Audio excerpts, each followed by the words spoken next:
2000 ആ വർഷത്തിന്റെ ഫെബ്രുവരി മാസം 14-ാം തീയതി അമേരിക്കയിലെ നോർത്ത് കരോളിൻ എന്ന സ്ഥലത്ത് ആശ ഡിഗ്രി എന്ന പെൺകുട്ടി കാണാതാകുന്നു. അതായത് വീട്ടിൽ നിന്നും ഓടിപ്പോകുന്നു. അങ്ങനെ പോകുമ്പോൾ അവൾക്ക് എത്ര വയസ്സാണെന്ന് അറിയാമോ? വെറും 9 വയസ്സ് മാത്രം. 9 വയസ്സിലെ പെൺകുട്ടിക്ക് വീട്ടിൽ നിന്നും പോകാൻ അങ്ങനെ എന്ത് സംഭവിച്ചിട്ടുണ്ടാകും? അങ്ങനെ പോയി അവളെ കണ്ടുപിടിച്ചോ ഇല്ലയോ? അവൾക്കന്ന് എന്താണ് പറ്റിയത്?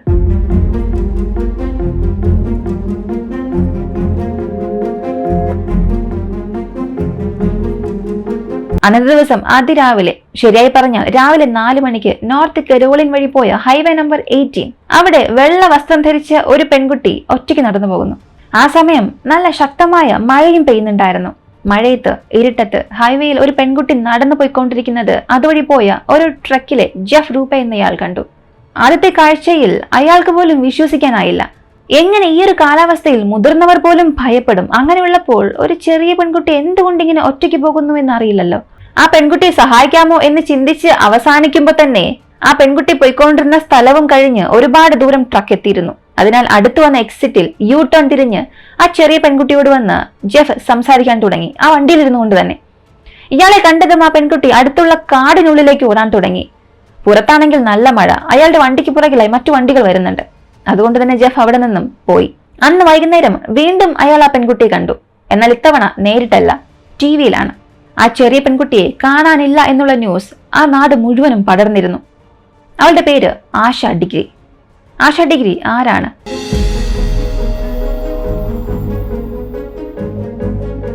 ജെഫ് അവളെ അവസാനമായി കാണുന്നതിന് മുൻപ് അവളുടെ ജീവിതത്തിൽ എന്തെല്ലാമാണ് സംഭവിച്ചത്?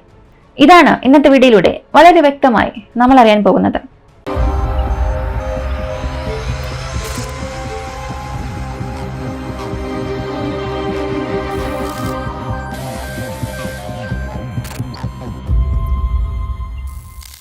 അമേരിക്കയിലെ നോർത്ത് കരോളിൻ ഭാഗത്ത് ഷെൽബി എന്ന സ്ഥലത്ത് 1990 ഓഗസ്റ്റ് 5-ാം തീയതി ജനിച്ച മകളാണ് ആശ ഡിഗ്രി.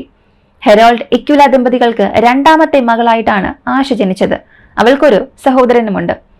ഇവരുടെ കുടുംബം കറുത്ത വർഗ്ഗക്കാരായിരുന്നു. ഇതിൽ മക്കൾ 2 പേരും തൊട്ടടുത്തുള്ള ഫോൾസ്റ്റൺ എലിമെന്ററി സ്കൂളിൽ പഠിച്ചുകൊണ്ടിരിക്കുന്നു. വിദ്യാഭ്യാസത്തിൽ മാത്രമല്ല 2 പേരും സ്പോർട്സിലും വളരെ ആക്റ്റീവ് ആയിരുന്നു. 2 പേരും ആ സ്കൂളിലെ ബാസ്കറ്റ്ബോൾ ടീമിലും ഉണ്ടായിരുന്നു. അച്ഛൻ അമ്മ 2 പേർക്കും ജോലി തിരക്കുണ്ടായിരുന്നാൽ പോലും മക്കളെ 2 പേരെയും വളരെ സ്ട്രിക്റ്റ് ആയി തന്നെ വളർത്തിക്കൊണ്ടുവന്നു. വീട്ടിൽ ഇന്റർനെറ്റോ സെൽഫോണോ ഒന്നും തന്നെ ഇല്ല. രാവിലെ വീട്ടിൽ നിന്നും പോയാൽ നേരെ സ്കൂളിലേക്ക്, സ്കൂളിൽ നിന്നും നേരെ വീട്ടിലേക്ക്. മാതാപിതാക്കൾ വരുന്നതിന് മുൻപ് തന്നെ അവർ വീട്ടിൽ വരികയും ഹോംവർക്ക് അവസാനിപ്പിക്കണം, ആവശ്യമില്ലാതെ പുറത്തു പോകാനേ പാടില്ല. ഇങ്ങനെ വളരെ സ്ട്രിക്റ്റ് ആയി തന്നെ വളർത്തി വരികയായിരുന്നു. പറഞ്ഞു വന്നാൽ ഇങ്ങനെ കർശനമായിരിക്കാനും ചില കാരണങ്ങളുണ്ടായിരുന്നു. കുട്ടികൾ 2 പേരും ചെറുതാണ്, അതും കറുത്ത വർഗ്ഗക്കാരാണ്. ആവശ്യമില്ലാതെ ഇവർക്ക് യാതൊരു പ്രശ്നം വരാൻ പാടില്ല എന്നതിനു വേണ്ടിയായിരുന്നു ഇത്ര കർശനമായി പെരുമാറിയത്. കൂടാതെ ഇവരുടെ മുത്തശ്ശി മുത്തച്ഛന്റെ വീടും ബന്ധുക്കളുടെ വീടെല്ലാം അടുത്ത് തന്നെ ഉണ്ട്. അതുകൊണ്ട് ഇവർക്ക് പ്രത്യേകിച്ച് പുറത്തു പോകേണ്ട യാതൊരു ആവശ്യവുമില്ലായിരുന്നു. ആശയായാലും അവളുടെ സഹോദരനായാലും ഇത് മനസ്സിലാക്കി അച്ഛനും അമ്മയും പറയുന്നത് അനുസരിച്ച് പ്രവർത്തിക്കും. ഇങ്ങനെ അവരുടെ ജീവിതം വളരെ നന്നായി തന്നെയായിരുന്നു പോയിക്കൊണ്ടിരുന്നത്. എന്നാൽ ഇത് ഫെബ്രുവരി മാസം 14 വരെ മാത്രമായിരുന്നു. അതൊരു തിങ്കളാഴ്ചയായിരുന്നു. 2 ദിവസം മുൻപ് ശനിയാഴ്ച ആശയ്ക്കും അവളുടെ ചേട്ടനും സ്കൂളിൽ ബാസ്കറ്റ്ബോൾ മത്സരമുണ്ടായിരുന്നു. ഇതിൽ ആശയായാലും അവളുടെ ചേട്ടനായാലും നന്നായി പെർഫോം ചെയ്യാനേ സാധിച്ചില്ല. 2 പേരുടെ ടീമും ആ മത്സരത്തിൽ തോക്കുന്നു. ഇതൊട്ടും പ്രതീക്ഷിക്കാത്ത ആശയ്ക്ക് ഇത് വലിയ ദുഃഖത്തിന് കാരണമായി. എങ്കിലും അതവൾ പുറത്ത് കാണിച്ചില്ല. അന്ന് വൈകുന്നേരമായാലും അടുത്ത ഞായറാഴ്ച ആയാലും വളരെ സാധാരണ എപ്പോഴത്തെയും പോലെ തന്നെയായിരുന്നു 2 പേരും പെരുമാറിയത്. ഫെബ്രുവരി 13-ാം തീയതി വൈകുന്നേരം 6:30യോടുകൂടി 2 പേരും ഉറങ്ങാനായി പോയി. രാത്രി 8:30 മഴ പെയ്യാൻ തുടങ്ങി. അല്പസമയത്തിനുള്ളിൽ തന്നെ മഴയ്ക്ക് ശക്തി കൂടുകയും ചെയ്തു. ഈ മഴ കാരണമുണ്ടായ ഒരു അപകടത്തിൽ മുഴുവൻ കറണ്ടും കട്ടായി. രാത്രി വളരെ വൈകിയാണ് കറണ്ട് തിരികെ വന്നത്. 2:30 മണിയോടുകൂടി അവരുടെ അച്ഛൻ 2 മക്കളും ഉറങ്ങുന്നത് കണ്ടിട്ടാണ് അയാളുടെ മുറിയിൽ പോയി കിടന്നുറങ്ങിയത്. അതായിരുന്നു ആശയെ അവളുടെ അച്ഛൻ അവസാനമായി കണ്ടത്. അടുത്ത ദിവസം ഫെബ്രുവരി മാസം 14-ാം തീയതി അവരുടെ കുടുംബത്തിന് വളരെ പ്രധാനപ്പെട്ട ഒരു ദിവസമായിരുന്നു. അന്നത്തെ ദിവസമായിരുന്നു ആശയുടെ അച്ഛന്റെയും അമ്മയുടെയും വെഡിങ് ആനിവേഴ്സറി. അത് ആഘോഷിക്കാനുള്ള തയ്യാറെടുപ്പിലായിരുന്നു ആ കുടുംബം. എന്നാൽ അതൊരു തിങ്കളാഴ്ച ആയതുകൊണ്ട് തന്നെ ആശയ്ക്കും സഹോദരനും ക്ലാസ് ഉണ്ടായിരുന്നു. അവരെ ഉണർത്താനായി മുറിയിലേക്ക് പോകുമ്പോഴായിരുന്നു അമ്മയെ ഇക്വില ഞെട്ടുന്നത്. കാരണം മകളായ ആശ ഡിഗ്രി കട്ടിലില്ല, മകൻ മാത്രമാണ് കിടക്കുന്നത്. ഉടനെ ഭർത്താവിനോട് ഇതിനെക്കുറിച്ച് പറഞ്ഞു. അയാൾക്കും ഇത് വിശ്വസിക്കാൻ സാധിച്ചില്ല. ഒരുപക്ഷെ അവൾ തൊട്ടടുത്ത മുത്തശ്ശിയുടെ വീട്ടിലോ ബന്ധുക്കളുടെ വീട്ടിലോ എവിടെയെങ്കിലും പോയിട്ടുണ്ടാകും എന്ന് കരുതി എല്ലാ വീട്ടിലും ഫോൺ ചെയ്ത് നോക്കുന്നു. എന്നാൽ അങ്ങനെ ഫോൺ ചെയ്യുമ്പോഴും അവളുടെ അച്ഛന് ഒരു സംശയമുണ്ടായിരുന്നു. ഇതിനു മുൻപ് ആശ ഇങ്ങനെ ഒന്നും തന്നെ ചെയ്തിട്ടില്ല. ഈ സംശയത്തോടു കൂടി തന്നെ അയാൾ എല്ലാവരെയും ഫോൺ വിളിച്ച് ചോദിക്കുന്നു. പക്ഷെ ആശ എവിടെയും പോയിട്ടില്ല എന്നുള്ളത് മനസ്സിലാക്കി. ഉടനെ മകനെ എഴുന്നേപ്പിച്ച് അനുജത്തെ എവിടെയെന്ന് ചോദിച്ചു. അവനും ഒന്നും മനസ്സിലായില്ല. അവസാനമായി ആശ ബാത്റൂമിൽ പോകാൻ എഴുന്നേറ്റപ്പോഴാണ് താൻ കണ്ടത് എന്ന് അവൻ പറഞ്ഞു. എന്തോ തെറ്റ് സംഭവിച്ചിട്ടുണ്ടെന്ന് മനസ്സിലാക്കിയ അയാൾ ഉടനെ പോലീസിനെ വിളിച്ച് കാര്യം അറിയിച്ചു. ആശ ഡിഗ്രി കാണാതായ കാര്യം പതിയെ പതിയെ എല്ലാവരും അറിയാൻ തുടങ്ങി. പോലീസിന്റെ പല ടീമുകൾ അവിടെ എത്തി. ഡോഗ് സ്ക്വാഡും എത്തി. എന്നാൽ മുൻപുള്ള ദിവസം നല്ല മഴ ആയതുകൊണ്ട് നായ്ക്കളെ കൊണ്ട് ആശയുടെ മണം പിടിച്ചെടുക്കാൻ കഴിഞ്ഞില്ല. TV channel, news paper, media എല്ലാവരും വന്നുകൂടാൻ തുടങ്ങി. ആശയെ കാണാതായ കാര്യം ഇപ്പോ എല്ലാവരും അറിഞ്ഞു. വലിയ രീതിയിലുള്ള ഒരു തിരച്ചിൽ തന്നെ അവൾക്കായി നടത്തി. പൊതുജനങ്ങളും അവളെ കണ്ടെത്താനായി ഒരുപാട് സഹായിച്ചു. ആശയുടെ വീടിന് ചുറ്റി 5 മൈൽ റേഡിയസിൽ എല്ലാ സ്ഥലങ്ങളും അരിച്ചു പറക്കാൻ തുടങ്ങി. ഈ സമയത്ത് ഒരു സ്പെഷ്യൽ ഇൻവെസ്റ്റിഗേഷൻ ടീം ആശയുടെ വീട് പരിശോധിക്കാൻ തുടങ്ങി. വീടിനുള്ളിൽ ആരെങ്കിലും നിർബന്ധിതമായി കയറിയിട്ടുണ്ടോ, മറ്റെന്തെങ്കിലും തെളിവുണ്ടോ എന്ന് ആ വീട് ഇഞ്ചിഞ്ചായി തിരയാൻ തുടങ്ങി. ആ സമയത്ത് ആ വീടിനുള്ളിൽ അനുവാദമില്ലാതെ ആരും കയറിയതുപോലുള്ള യാതൊരു തെളിവുമില്ലായിരുന്നു. കൂടാതെ ഈ ഒരു കേസിന് ഉപകാരപ്പെടുന്ന രീതിയിലുള്ള യാതൊരു തുമ്പും അവർക്ക് അവിടെ നിന്നും കിട്ടിയില്ല. ഇപ്പോഴാണ് ആശയെ വീടിനുള്ളിൽ നിന്നും ആരും തട്ടിക്കൊണ്ടുപോയതല്ല, അവൾ ആഗ്രഹിച്ചു തന്നെയാണ് പുറത്തേക്ക് പോയത് എന്നുള്ള നിഗമനത്തിൽ ആ സ്പെഷ്യൽ ഇൻവെസ്റ്റിഗേഷൻ ടീം എത്തി. ആ വീടിനുള്ളിൽ പോലും ആശയെ സംബന്ധിക്കുന്ന ചില വസ്തുക്കൾ മാത്രമേ കാണാതായിട്ടുള്ളൂ. അതല്ലാതെ മറ്റ് യാതൊരു വസ്തുക്കളും കാണാതായിട്ടുമില്ല, അവർക്ക് കിട്ടിയിട്ടുമില്ല. അതായത് ആശയുടെ സ്കൂൾ ബാഗ്, വസ്ത്രം, ഇതൊക്കെ മാത്രമാണ് കാണാതായത്. അവളെ തട്ടിക്കൊണ്ടുപോയതാണെങ്കിൽ അവളോടുകൂടി ഈ വസ്തുക്കൾ എടുത്തുകൊണ്ടു പോകേണ്ട സാധ്യതയില്ല. ഇങ്ങനെ ഇൻവെസ്റ്റിഗേഷൻ നടന്നുകൊണ്ടിരുന്ന അതേ സമയം അവളെ തിരയുന്ന തിരച്ചിൽ ടീം ഏകദേശം 3 മൈലോളം എത്തിയിട്ടുണ്ടായിരുന്നു. ഇപ്പോ ആശയെ അവസാനമായി കണ്ട ജെഫ് പോലീസിനെ വിളിച്ച് നടന്ന കാര്യങ്ങളെല്ലാം പറഞ്ഞു. ഇപ്പൊ നോർത്ത് കരോളിൻ 18 ഹൈവേ അടിസ്ഥാനമാക്കിയുള്ള തിരച്ചിലുകളാണ് നടത്തിയത്. ജെഫ് ആശയെ കണ്ട അതേ സ്ഥലത്ത് തന്നെ കാറിൽ പോയി മറ്റു 2 പേർ ആശയെ കണ്ടതായി പോലീസിനെ വിളിച്ച് അറിയിച്ചു. അതിനാൽ ഇപ്പോൾ ആ ഹൈവേയിൽ ഒരു ടോൾ ഉണ്ടാക്കുകയും അവിടെ പോയി വരുന്ന വണ്ടികളിൽ എന്തെങ്കിലും വിവരം കിട്ടുമോ എന്നുള്ളതും തിരയാൻ തുടങ്ങി. എന്നാൽ ആ 2 പേർ പറഞ്ഞതല്ലാതെ മറ്റ് യാതൊരുവിധ തെളിവുകളും പോലീസിന് ലഭിച്ചില്ല. ഈ ഒരവസ്ഥയിലാണ് ഫെബ്രുവരി 17 ആശയെ കാണാതായി 3 ദിവസം കഴിഞ്ഞ് അവളെ സംബന്ധിക്കുന്ന ആദ്യത്തെ തെളിവ് ലഭിച്ചു.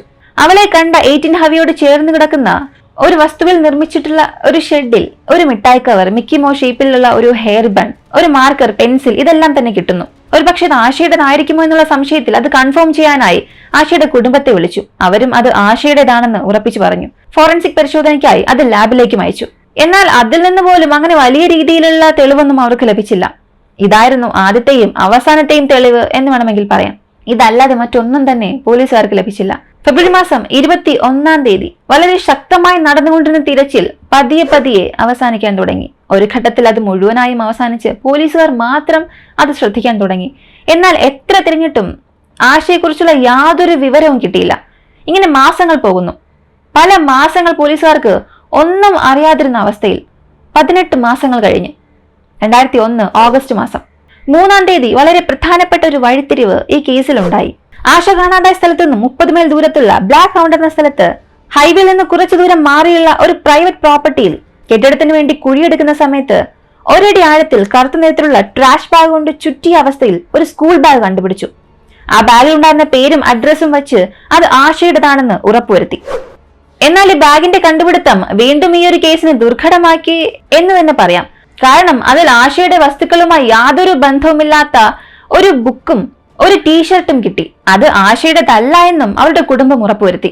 ഈ ഒരു ബാഗും തെളിവുകളും യാതൊരു രീതിയിലും പോലീസിനെ സഹായിച്ചതേയില്ല. ഇപ്പൊ പോലീസ് ചിന്തിച്ചത് ഈ കെട്ടിയ തെളിവുകൾ വെച്ച് വീണ്ടും ഒന്നുകൂടെ ഒന്ന് അന്വേഷണം നടത്താമെന്ന്. ഒരുപക്ഷെ അവൾ എവിടെ ഉണ്ട് എന്നതിന്റെ എന്തെങ്കിലും ഒരു തെളിവ് കിട്ടുമെന്ന് കരുതി ആ ബാഗിൽ നിന്നും അവർക്കൊരു ബുക്ക് കിട്ടിയല്ലോ, അതവരെ സഹായിക്കുമെന്ന് കരുതി. കാരണം അതൊരു ലൈബ്രറിയിൽ നിന്നും എടുത്ത പുസ്തകമാണ്. ആ ലൈബ്രറിയിൽ പോയി നോക്കുമ്പോൾ എന്തെങ്കിലും ഒരു തുമ്പ് ലഭിക്കും. അതുപയോഗിച്ച് കേസ് മുൻപോട്ട് കൊണ്ടുപോകാമെന്ന് കരുതി. എന്നാൽ നടന്നത് വിപരീതമായിട്ടായിരുന്നു. ബുക്ക് ഉപയോഗിച്ച് തിരിഞ്ഞു പോയപ്പോൾ യാതൊരു തെളിവും ലഭിച്ചില്ല. ഈ ഒരു കേസിൽ കിട്ടിയ എല്ലാ തുമ്പുകളും അവരെ ഡെഡ് എൻഡിൽ കൊണ്ടെത്തിച്ചു. ആശയെക്കുറിച്ച് എന്തെങ്കിലും ഒരു വിവരം നൽകുന്നവർക്ക് $25,000 കിട്ടുമെന്ന് റിവാർഡ് അറിയിച്ചു. കൂടാതെ കമ്മിറ്റി ഓർഗനൈസേഷൻ വഴി $20,000, മൊത്തം $45,000 റിവാർഡ് അറിയിച്ചു. ഇപ്പോഴും ഈ ഒരു കേസ് ഓപ്പൺ ആണ്. ആശ കാണാതെ 23 വർഷത്തിൽ കൂടുതലായി. ആ ശക്തമായ മഴയിൽ ഇരുട്ടിനെ കണ്ടാലുള്ള ഭയം എല്ലാം ഒഴിവാക്കി അവളെ രാത്രി എവിടേക്കാണ് പോയത്? എന്തുകൊണ്ട് പോയി? ഇപ്പോൾ ജീവനോടെ ഉണ്ടോ? ഇതിനൊന്നും ആർക്കും ഉത്തരമില്ല. ഒരുപക്ഷെ ജീവനോടെ ഉണ്ടെങ്കിൽ അവൾക്കിപ്പോ 33 വയസ്സായിട്ടുണ്ടാകും. എന്നാൽ ഇന്റർനെറ്റ് ഇത്രയും വളർന്ന ഇന്നത്തെ കാലത്ത് അവൾ വിചാരിച്ചാൽ തീർച്ചയായും അവളുടെ കുടുംബത്തെ ബന്ധപ്പെടാൻ സാധിക്കും. എന്നാൽ അതുപോലും അവൾ ഇന്നുവരെയും ചെയ്തിട്ടില്ല. ആശ കാണാതായതിന് ചില തിയറികളും പറയുന്നുണ്ട്. ആദ്യത്തേത് അവൾ ബാസ്കറ്റ്ബോൾ മത്സരത്തിൽ തോറ്റുപോയത് കാരണമാകാം എന്ന് പറയുന്നു. കാരണം ആശ അവളുടെ ടീമിൽ വളരെ പ്രധാനപ്പെട്ട ഒരു പ്ലെയർ ആയിരുന്നു. അവൾ ചെയ്ത ഒരു ചെറിയ തെറ്റ് കാരണമായിരുന്നു അവരുടെ അവസാനത്തെ മത്സരത്തിൽ അവർ തോറ്റത്. അതിന് താനാണ് കാരണക്കാരി എന്ന് വിചാരിച്ച ഒരുപക്ഷെ ആശ ഈ ഒരു തെറ്റായ തീരുമാനം എടുത്തിട്ടുണ്ടാകാം എന്ന് പറയുന്നു. ഈ ഒരു തീരുമാനം നമുക്ക് അംഗീകരിക്കാൻ കഴിയില്ല. കാരണം 9 വയസ്സ് മാത്രമുള്ള ഒരു കുട്ടി, ഇരുട്ട് ഭയപ്പെടുന്ന ഒരു കുട്ടി വീട് വിട്ടു പോകാനുള്ള ധൈര്യം വരുമോ എന്നുള്ളതാണ് ആദ്യത്തെ ചോദ്യം. അടുത്ത തിയറി പറയുന്നത് ആശ ആഗ്രഹിച്ച് പുറത്തേക്ക് വന്നതല്ല, ആരോ അവളെ പുറത്തേക്ക് വരാൻ നിർബന്ധിച്ചു എന്ന് പറയുന്നു. ആശയെ വളരെ നന്നായി അറിയാവുന്ന ആരോ തന്നെയാകണം അവളെ വീട്ടിൽ നിന്നും പുറത്തേക്ക് വരാൻ നിർബന്ധിച്ചത് എന്നുള്ള രീതിയിലും പറയുന്നു. കാരണം ആശ വളരെ സൈലന്റ് ആയിട്ടുള്ള കുട്ടിയാണ്. സ്കൂളിലെ അധ്യാപകർ, കുട്ടികൾ ഇവരെ കൂടാതെ മറ്റാരോടും അവൾ സംസാരിക്കാറേയില്ല. വീടിനെ ചുറ്റി അയൽവാസികൾ, ബന്ധുക്കൾ ഇവരെല്ലാമാണ്, എല്ലാവരും അറിയാവുന്നവരാണ്. അതിനാൽ ഒരു പുതിയ വ്യക്തി വന്ന് ഇങ്ങനെ ചെയ്തിരിക്കാനുള്ള യാതൊരു സാധ്യതയുമില്ല. ഇനി ഇന്റർനെറ്റിൽ ആരെങ്കിലുമായി സംസാരിച്ചുവോ എന്നുള്ളത് നോക്കിയാലും, ഇനി അയാൾ കാരണം പുറത്തേക്ക് വന്നതാണോ എന്ന് നോക്കിയാൽ പോലും അവരുടെ വീട്ടിൽ ഇന്റർനെറ്റ് കണക്ഷൻ തന്നെ ഇല്ല. ഇങ്ങനെയുള്ള ഒരുപാട് ചോദ്യങ്ങൾ വരുന്നത് കൊണ്ട് ആ സമയത്ത് പോലീസ് തന്നെ ഒരു തിയറി പറഞ്ഞു. ആശ ഏതോ ഒരു ദേഷ്യത്തിൽ അവൾ വീട് വിട്ട് പോയിട്ടുണ്ടാകാം. എന്നാൽ അവൾ പോകുന്ന വഴിയിൽ ആരോ ഒരാൾ അവളോട് മോശമായി പെരുമാറുകയും അവസാനം അവളെ കൊല്ലുകയും ചെയ്തിട്ടുണ്ടാകും എന്നുള്ള രീതിയിൽ പറയാൻ തുടങ്ങി. ചില കേസുകളിൽ അങ്ങനെയൊക്കെ സംഭവിച്ചിട്ടുണ്ട്. അതുകൊണ്ട് പോലീസ് ഇതൊരു തിയറിയായി മാത്രം അവസാനിപ്പിക്കാതെ ആ സമയത്ത് വളരെ ആക്റ്റീവായിരുന്ന പുറത്തുണ്ടായിരുന്ന സെക്സ് വർക്കേഴ്സിനെ ചോദ്യം ചെയ്തു. അതിൽ പോലും യാതൊരു തുമ്പും കിട്ടിയില്ല. ഈ സാഹചര്യത്തിലാണ് 2004 ആശയെ കൊന്നു കുഴിച്ചിട്ടു എന്ന് ഒരു ജയിൽമേറ്റ് പറഞ്ഞു. അവളെ കുഴിച്ചിട്ട സ്ഥലത്തിന്റെ അടയാളവും കാണിച്ചു കൊടുത്തു. എന്നാൽ അവിടെ ചെന്ന് പരിശോധിച്ച് നോക്കിയപ്പോൾ അതൊരു മനുഷ്യന്റെ എല്ലിൻ കഷ്ണങ്ങളല്ലായിരുന്നു, ഏതോ ഒരു മൃഗത്തിൻ്റെതായിരുന്നു. ഈ തിയറിയും ഡെഡ് എൻഡിൽ അവസാനിച്ചു. ഇങ്ങനെ തിയറികൾ ഒരു ഭാഗത്തുള്ളപ്പോൾ ഈ കേസിനെ സംബന്ധിക്കുന്ന മറ്റൊരു പ്രധാനപ്പെട്ട ന്യായമായ ചോദ്യങ്ങളുണ്ട്. അതിൽ പ്രധാനപ്പെട്ട ചോദ്യം, ആശ പുറത്തേക്ക് വരാനുള്ള, വീട് വിട്ട് പുറത്തേക്ക് വരാനുള്ള യഥാർത്ഥ കാരണം എന്ത്? രണ്ടാമത്തെ ചോദ്യം, ആശ അപ്പോ മാത്രമാണോ വീട് വിട്ട് പുറത്തു വരാൻ ശ്രമിച്ചത്? അതോ ഇതിനു മുൻപ് തന്നെ അവൾ അങ്ങനെ ശ്രമിക്കുകയും അതെല്ലാം തോൽക്കുകയും അച്ഛനും അമ്മയും അറിയാതെ അവൾ അത് മനസ്സിൽ തന്നെ സൂക്ഷിച്ചിരിക്കുകയായിരുന്നു? കാരണം ആർക്കും അറിയാതെ ഒരുപക്ഷെ അവൾ അങ്ങനെയൊക്കെ ശ്രമിച്ചിട്ടുണ്ടാകാം. അങ്ങനെ എന്തെങ്കിലും സംഭവിച്ചിട്ടുണ്ടാകുമോ എന്നൊരു ചോദ്യവുമുണ്ട്. അടുത്തത്, ആശയുടെ ബാഗ് അങ്ങനെ 30 മൈൽ ദൂരെയുള്ള ആ ഒരു സ്ഥലത്തേക്ക് വന്നു. അതിന് ആരാണ് കറുത്ത നിറത്തിലുള്ള ബാഗിൽ കുഴിച്ചിട്ടത് എന്നൊരു ചോദ്യവുമുണ്ട്.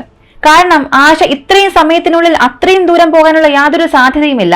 അവളെ കാണാതായി ചില മണിക്കൂറിൽ തന്നെ ഈ ഒരു ന്യൂസ് നോർത്ത് കരോളിൻ മുഴുവനും പടർന്നിരുന്നു. 30 മൈൽ ഒരു ചെറിയ കുട്ടി നടന്നു പോകാൻ ഒരുപാട് സമയമെടുക്കും. ആ സമയത്തും അവളെ ആരെങ്കിലും കണ്ട് ശ്രദ്ധിച്ചാൽ പോലും പോലീസിൽ പറഞ്ഞിട്ടുണ്ടാകും.